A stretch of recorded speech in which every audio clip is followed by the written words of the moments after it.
오늘도 하나님을 예배하기 위해 이 자리에 나오신 여러분에게 하나님의 은혜와 평강이 넘치기를 소원합니다. 오늘 봉독한 말씀은 유월절 마지막 만찬에서 있었던 일입니다. 그런데 이상한 것은 다른 복음서에서는 이 최후의 만찬에 대해 이야기할 때 예수님께서 제자들에게 떡과 포도주를 나누신 이 성찬식을 집중해서 다루었는데, 이 요한은 예수님께서 제자들의 발을 씻기신 이 세족식을 집중해서 다루고 있습니다. 아마도 요한은 의도적으로 이 성찬식에 관한 부분은 조금 생략을 하고 있는 것 같습니다. 왜냐하면 이미 가나의 혼인잔치와 이 오병이어의 기적을 통하여서 이 떡과 포도주에 관한 교훈을 주셨기 때문이지요. 그리고 이 요한복음서가 이제 사복음서 중에 가장 마지막에 이제 쓰여졌는데, 다른 복음서에서 이 최후의 만찬에서 이 성찬식에 대해서 이제 다루고 있으니까 요한은 다른 복음서에서 잘 다루지 않은 이 세족식을 다루고 있는 것 같습니다. 그럼 여러분은 이 가나의 혼인잔치에서 예수님께서 우리에게 주고자 하셨던 그 포도주에 관한 교훈을 기억하십니까? 예수님께서 사람들에게 주시고자 하셨던 포도주는 이 세상잔치의 포도주가 아니라 그리스도의 보혈이라고 하였습니다. 사실 세상잔치에 세상의 기쁨을 더하는 포도주는 예수님과는 상관이 없는 포도주였던 것이지요. 여자여 나와 무슨 상관이 있나이까? 그러니까 여자여 당신과 나에게 이것이 무슨 상관이 있습니까? 그러니까 이 가나의 혼인잔치, 세상 잔치에 포도주를 더하는 것은 사실 예수님과는 상관이 없었던 것이, 예수님과 상관이 있는 포도주는 바로 이 최후의 만찬에서 제자들에게 주셨던 예수 그리스도의 보혈이었던 것이지요. 마찬가지로 오병이어의 기적도 단순히 우리 육신의 배를 채우는 떡이 아니라 예수 그리스도가 생명의 떡이라는 사실을 깨달아야 한다고 하였습니다. 그러니까 너희가 나를 찾는 것은 표적을 본 까닭이 아니요 떡을 먹고 배부른 까닭이로다. 사람들은 그냥 육신의 떡을 먹고 그 떡을 먹기 위해 예수님을 찾아왔는데, 예수님이 원하시는 것은 그게 아니라 내가 곧 생명의 떡이니라, 나를 먹어야 된다, 이렇게 말씀을 하시자 많은 사람들이 예수님을 떠나가게 되었죠. 그러므로 예수님은 이 성찬식에서 제자들에게 이 떡과 포도주를 나누시며 다 같이 먹고 즐기자 이렇게 말씀하신 것이 아니라 이것은 나의 살이요 나의 피니라 이렇게 말씀하신 것입니다. 곧 이 유월절 만찬은 단순히 즐기는 축제가 아니었던 것이지요. 그런데 지금도 이제 이스라엘에 가면 이 유월절마다 이제 하나의 축제처럼 이 유월절을 즐기고 있습니다. 마치 우리가 이 성탄절에 여러 가지 행사를 하는 것처럼 말이죠. 하지만 그 속에 마땅히 있어야 할 그 의미가 사라져 버렸습니다. 많은 사람들이 이제 성탄절에 예수 그리스도의 탄생에 대한 감격은 사라져 버리고 이 크리스마스라는 이 산타가 주관하는 세상 잔치가 되어버린 것처럼 이 유월절도 그냥 이 세상의 기쁨을 더하는 예수님과는 상관없는 잔치가 되어버린 것이지요. 그러므로 오늘 이 유월절 만찬이 우리들에게 주는 교훈은 대단히 중요합니다. 그러니까 우리가 세상을 살면서 이 가나의 혼인 잔치 같은 세상 잔치에 동참하며 살아갈 것인지, 아니면 그리스도의 유월절 성만찬에 참여하는 자가 될 것인지 우리는 결단해야 하는 것이죠. 지난 시간에 사람의 영광과 하나님의 영광에 대해서 살펴보았는데, 그럼 과연 무엇이 하나님의 영광을 나타내는 것이 될까요? 사실 이 유월절의 의미는 출애굽 직전에 이 죽음의 천사로부터 목숨을 건지고 이 애굽에서 해방된 날을 기념하여 하나님께 드리는 절기입니다. 그러니까 곧 마지막 그 10번째 재앙이 임했을 때 하나님의 말씀에 따라 양의 피를 집 좌우 문설주와 임방에 바른 자는 그 밤에, 그리고 그 고기를 이렇게 먹은 자는 결국 장자의 죽음이라는 이 하나님의 심판을 면할 수가 있게 된 것이지요. 그러므로 예수님께서 이 최후의 만찬에서 제자들에게 주셨던 이 떡과 포도주는 이 세상에 기쁨을 더하는 것이 아니라 우리를 구원케 하는 그리스도의 은혜였던 것입니다. 우리가 이제 예수님을 유월절 어린 양이다 이렇게 이야기를 하잖아요. 그러니까 유월절에 그 어린 양을 잡아서 그 피를 바르고 그리고 그 고기를 먹은 자는 그 장자가 죽는 그 심판에서 벗어날 수가 있게 되었단 말이에요. 유월하게 된 것이죠. 그런데 예수님이 그 유월절 어린 양과 같이 자신의 십자가를 통하여서 자신의 피와 살을 그들에게 먹게 하심으로 그들이 그 죽음의 심판으로부터 벗어날 수 있게 해주셨다는 것이. 그래서 사실 이 유월절에는 온 세상에는 기쁨이 아니라 슬픔으로 가득 찼습니다. 그러니까 하나님의 심판으로 인하여 이 통곡하는 소리가 이 온 애굽 땅에 울려 퍼지게 된 것이지요. 그날은 모든 장자가 죽은 날이란 말이에요. 유월절은. 그래서 세상의 모든 사람들은 그 아들을 잃은 슬픔 때문에 통곡하는 날이 바로 이 유월절이었다는 것입니다. 반면에 하나님의 말씀에 순종한 자들은 이 구원의 기쁨이 넘치게 되었습니다. 그러므로 구약의 유월절과 이 신약의 성만찬은 죄로부터의 해방과 하나님의 심판으로부터 벗어나는 그 구원의 기쁨을 가지고 하나님께 감사와 찬양을 올려드리는 예식이었던 것입니다. 그런데 이것은 세상 잔치와는 전혀 상관이 없는 것이지요. 그래서 이 최후의 만찬에 대해서 오늘 본문 1절은 유월절 전에 예수께서 자기가 세상을 떠나 아버지께로 돌아가실 때가 이른 줄 아시고 세상에 있는 자기 사람들을 사랑하시되 끝까지 사랑하시니라고 말씀하고 있는 것이, 그러니까 예수님께서 십자가를 지시기 전에 자기 사람들을 구원하시는 그 구원의 만찬을 베풀어 주셨던 것이지요. 그런데 이 말씀에서 중요한 것은 바로 자기 사람들입니다. 그러니까 예수님께서 모든 사람들을 사랑하신 것이 아니라 세상에 있는 자기 사람들을 사랑하신 것인 거죠. 그런데 유월절의 이 절기와 만찬은 그리스도의 사랑을 받은 이 그리스도인들만을 위한 것이라는 사실입니다. 다시 말하면 그리스도의 사랑을 받지 못한 사람들은 이 잔치에 참여할 수가 없게 되는 것이지요. 아니 그런데 지금 이스라엘 사람들은 왜 그렇게 이 유월절에 그렇게 기뻐하는지를 모르겠습니다. 유월절에 양의 피를 집 좌우와 인설주에 바른 것도 아니면서 왜 그날을 기뻐하고 있는 것인지 이해가 안 되는 것이지요. 그리고 이제 하나님의 심판이 닥칠 것이라는 사실도 모르고 말입니다. 마찬가지로 세상 사람들도 왜 성탄절에 그렇게 즐거워하는지 모르겠습니다. 예수님을 믿지도 않으면서 말이지요. 그 예수님이 나중에 세상의 심판자로 다시 오실 그때도 그렇게 기뻐할 수 있을지 궁금합니다. 하긴 이 최후의 만찬이 있을 때도 그 자리에서 가룟 유다는 그렇게 기뻐하고 있었을지도 모르겠습니다. 이제 예수님을 팔아먹고 돈 벌 생각에 마음이 들떠 있었던 것이지요. 그래서 예수님께서 주시는 이 떡과 포도주를 받아 마시면서도 그리스도의 은혜를 받아 누리는 것이 아니라 자기 죄를 먹고 마시는 자가 되었던 것입니다. 그러므로 우리들은 지금 내가 어디에 속해 있는 자인지를 분명히 해야 합니다.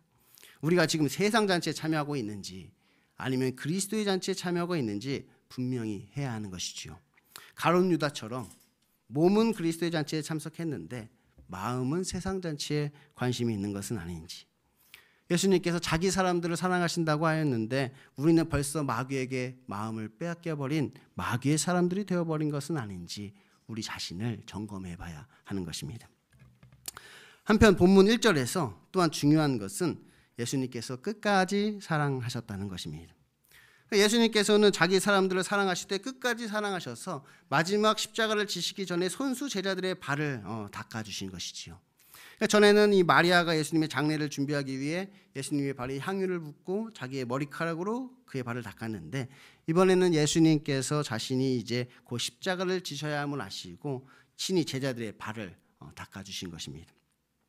그런데 갑자기 베드로는 그것을 사양합니다. 어떻게 주님이 종의 발을 씻기느냐는 것이지요. 당연히 종이 주인의 발을 씻기는 것이고 낮은 자가 높은 자의 발을 씻기는 것이 정상인데 왜 예수님은 우리들의 선생이시면서 우리 제자들의 발을 씻어주냐는 것입니다.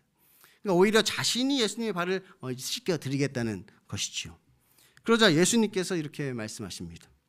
내가 너를 씻겨주지 아니하면 내가 나와 상관이 없느니라.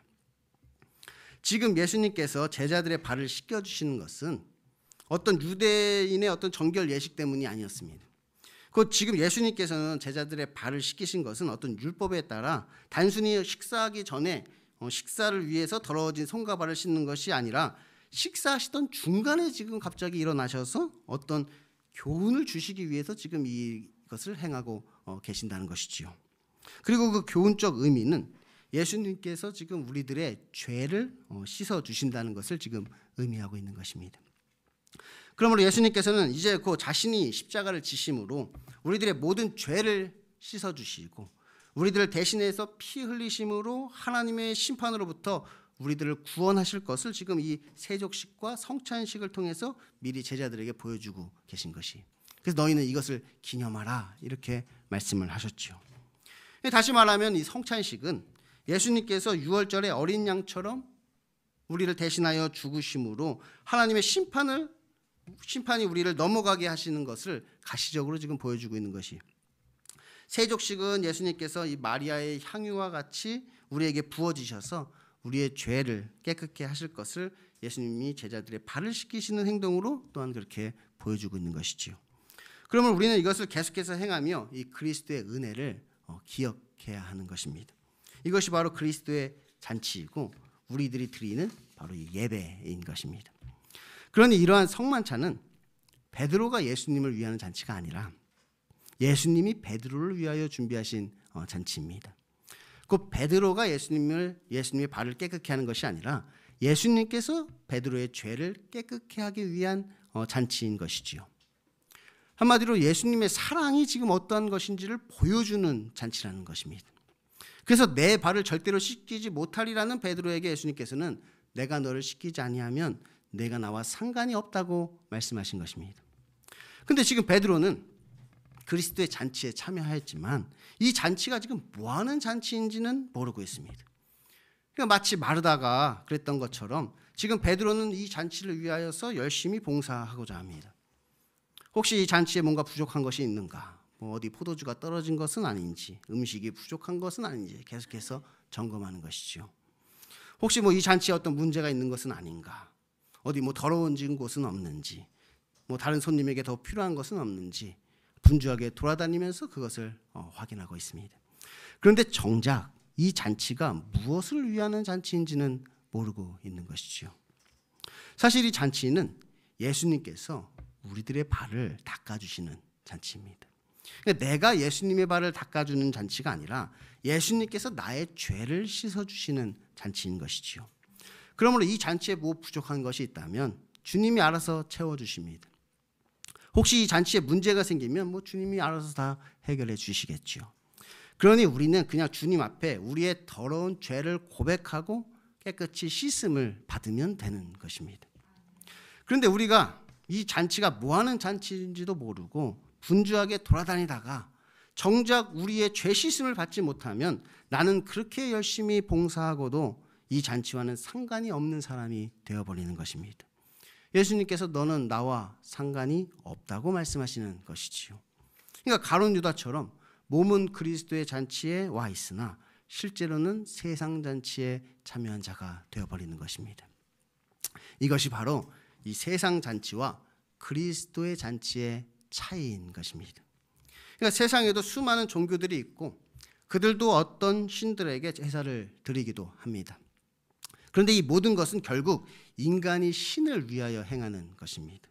그러니까 신들에게 어떤 공물을 바치기도 하고 아니면 절을 하거나 아니면 명상을 하거나 뭔가 어떤 종교 행위를 통하여서 이 신들을 위하여 뭔가를 섬기게 되는 것이지요. 그래서 우리가 예배를 영어로 뭐라고 하느냐? 서비스다 이렇게 얘기하는 거예요. 서비스. 그러니까 예배는 서비스하는 거예요. 그러니까 우리가 신들에게 서비스하는 것, 신들을 섬기는 것을 예배라고 이야기를 하는 것이죠. 그리고 내가 얼마나 그 신들을 위하여 공헌하였는지가 또한 나의 업적이 되어버리는 것입니다. 그러니까 그게 이제 나의 자랑이고 나의 영광이 되어진다는 것이, 그러니까 이 땅에 복을 받는 것은 결국 내가 신을 잘 섬겼기 때문에 이렇게 복을 받았다고 생각을 하는 것이지요. 그러니까 내가 이 땅에서 신에게 서비스를 하고 내가 신에게 서비스를 잘하면 내가 이 땅에서 이렇게 복을 받는다 이렇게 생각을 하는 거예요. 그래서 내가 이 땅에서 이렇게 복을 받은 것은 내가 신들을 그렇게 잘 섬겼기 때문이다. 그렇게 이어지는 것이지요. 그래서 결국은 그것이 그렇게 사람의 영광을 나타내는 예배가 되어진다는 거예요. 예배를 잘 드리면 내가 이 땅에서 복을 받아서 내가 이렇게 잘 사는 거야. 그래서 이 예배는 결국 나의 영광을 나타내는 예배가 되어지는 거예요. 하지만 그리스도의 잔치는 우리가 그리스도를 위하여 무엇인가를 하는 잔치가 아니라 오히려 그리스도께서 우리의 죄를 씻어주시는 잔치인 것입니다. 그가 우리를 위하여 봉사하고 헌신하시는 잔치인 것이에요. 이 예배 가운데 그가 우리를 섬기시는 잔치인 것이지요. 그래서 우리는 이 예배를 통하여서 하나님의 은혜를 받게 되는 것이고 이 예배 가운데 하나님의 영광을 나타내는 것입니다. 그래서 우리는 이 예배를 영어로 뭐라고 하느냐? 워십이다 이렇게 이야기하는 거예요. 그러니까 서비스가 아니라면 우리가 드리는 예배는 하나님께 무슨 서비스를 하는 예배가 아니라 하나님께 경배와 찬양을 올려드리는 예배인 거예요. 실제로 서비스는 하나님이 하시죠. 하나님이 우리에게 서비스를 하시는 것이고 우리는 하나님께 워십을 드린단 말이에요. 예배를 통하여서 하나님을 찬양하고 하나님을 경배하는 것이, 이것이 바로 우리의 예배인 것이. 한편 예수님께서는 제자들에게 이 세족식의 의미를 또한 일깨워 주십니다. 내가 너희에게 행한 것 같이 너희도 행하게 하려 하여 본을 보였노라. 곧 내가 주와 선생이 되어 너희 발을 씻었으니 너희도 서로 발을 씻어주는 것이 옳다는 것이죠. 그러면서 이렇게 말씀하십니다. 내가 진실로 진실로 너희에게 이르노니 종이 주인보다 크지 못하고 보냄을 받은 자가 보낸 자보다 크지 못하니 너희가 이것을 알고 행하면 복이 있느니라. 그러니까 이 세족식은 예수님께서 지금 제자들에게 어떤 섬김의 본을 보이신 것인데 단순히 다른 사람을 섬기는 것이 아니라 큰 자가 작은 자를 섬기는 이 복음의 원리에 대해서 지금 말씀하고 계신 거예요. 그냥 막 섬기는 게 아니라 큰 자가 작은 자를 섬기는 그 원리를 우리에게 가르쳐주고 있다는 것이지요. 그래서 복음으로 사람들을 초대할 때 이 그리스도의 잔치에 초대하는 원리가 그렇다는 것을 우리에게 알려주고 있는 거예요. 이 잔치에 먼저 초대받은 자가 아직 초대받지 못한 자를 섬겨서 초대하는 것이고, 또 그렇게 초대하는 과정이 세상과 다르게 큰 자가 작은 자를 섬기는 것을 통하여서 그들을 이 잔치에 초대하게 된다는 거예요. 그 세상 잔치는 작은 자가 큰 자를 섬기는 것이지요. 그러니까 큰 자가 섬김을 받는 것이에요. 작은 자는 큰 자를 섬기고 종이 주인을 섬기고 제자가 선생을 섬기는 것이지요. 그래서 높임을 받는 그것이 나의 영광이 되는 것입니다. 세상에서는 섬김을 받는 게 영광이라면 세상에서는 높임을 받는 것이니까 누군가가 나를 섬겨주는 것이 나에게는 영광이 되는 것이지요. 하지만 그리스도의 잔치는 큰 자가 작은 자를 섬기게 됩니다. 곧 주인이 종을 섬기고 선생이 제자를 섬기는 것이지요. 예수님께서 우리에게 보여주신 섬김의 본은 그런 것이었습니다. 그러니까 세상의 원리와는 다르단 말이에요. 세상의 원리와는 다른 거예요. 세상에서는 우리가 서비스라고 그랬잖아요. 서비스. 이 예배의 원리처럼 이 서비스는 밑에서 위로 올라가는 게 서비스란 말이에요. 밑에서 위로. 그러니까 우리는 세상에서 섬김을 받고 나는 그렇게 섬김을 받아서 또 하나님을 섬기고, 그렇게 하나님을 잘 섬기면 하나님이 나를 또 높여주시니까 더 높은 곳에서 더 많은 서비스를 또 받고, 세상의 예배가 그런 것이라면 세상이 드리는 예배, 세상이 원하는 예배는 그런 것이란 말이에요. 내가 서비스를 많이 받기 위해서는 하나님을 서비스하는 것이고, 그럼 하나님이 또 나를 더 높은 곳으로 옮겨주셔서 또 더 많은 서비스를 받게 만들어주시고, 그래서 서비스가 밑에서 위로 이렇게 올라가는 거예요. 근데 우리는 그렇지 않다는 거예요. 우리는 위에서 밑으로 내려오는 거예요. 섬김이 위에서 밑으로 내려오는 섬김이란 말이에요. 그래서 우리는 이걸 뭐라고 하느냐? 은혜다. 그렇게 얘기해요. 밑에서 올라가는 서비스가 아니라 위에서 내려오는 서비스를 우리는 이것이 은혜다, 은혜다. 그렇게 우리는 이야기하는 거예요. 그리고 뭐라고 얘기하느냐? 너희도 이와 같이 하라. 예수님이 가장 높은 자이신데 높은 자이신 예수님이 우리를 이렇게 섬겨주신 것처럼 너희도 이와 같이 하라. 그래서 이와 같이 하면서 예수님의 그 섬김을 기억하라는 거예요. 세상에서는 낮은 자가 높은 자를 섬기는데 우리는 높은 자가 낮은 자를 섬긴단 말이에요. 왜? 예수님이 그렇게 하셨으니까.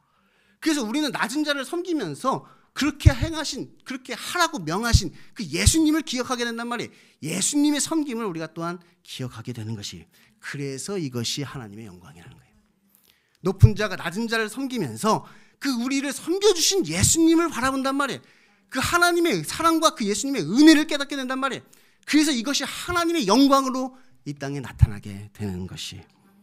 그런데 이것은 또한 하나님의 약속이기도 합니다. 그 하나님께서 우리를 위해 일하시겠다는 약속인 것이지요. 보냄을 받은 자가 보낸 자보다 더 큽니다. 그런데 우리는 예수님께 보냄을 받은 자이고 예수님은 우리를 보내신 자이죠. 그러니 보낸 자가 더 크다는 말은 우리가 우리보다 작은 자를 섬기실 때 우리보다 더 크신 예수님께서 우리를 위해 일하시겠다는 그 약속이 담겨 있는 거예요. 큰 자가 작은 자를 위하는 것이니까 우리가 작은 자를 위해 일할 때 우리보다 더 크신 분께서 우리를 위해 일해 주시겠다는 약속이란 말이에요. 그래서 우리가 이것을 알고 행하면 복이 있다는 것입니다. 예수님께서는 친히 제자들의 발을 씻기시며 섬김의 본을 우리에게 보여주셨습니다. 그런데 이것은 단순한 봉사가 아니라 자신의 피를 쏟으시고 자신의 살을 찢으시며 십자가의 고통을 감수하시며 우리의 죄를 깨끗게 하시는 희생적인 섬김이었습니다. 게다가 그것은 작은 자가 큰 자를 어쩔 수 없이 섬겨야만 하는 그런 섬김이 아니라 큰 자가 작은 자를 섬기는 자발적인 섬김이셨죠. 이것이 바로 예수님께서 우리를 위해 준비하신 그리스도의 잔치인 것입니다. 그리고 우리는 하나님을 예배할 때마다 이러한 그리스도의 잔치에 참여하며 그리스도의 은혜를 받아 누리게 되는 것이, 큰 자가 작은 자를 섬기는 그 복음의 원리에 따라 예수님께서는 오늘도 우리의 발을 씻어주시며 우리를 죄와 사망에서 구원해 주십니다. 그러므로 지금 우리들이 드리는 이 예배는 단순히 먹고 즐기는 하나의 축제가 아닙니다. 이 그리스도의 잔치는 세상의 잔치와는 차원이 다른 것이지요. 그러므로 우리는 그 속에 마땅히 있어야 하는 그 의미를 놓쳐서는 안 되는 것입니다.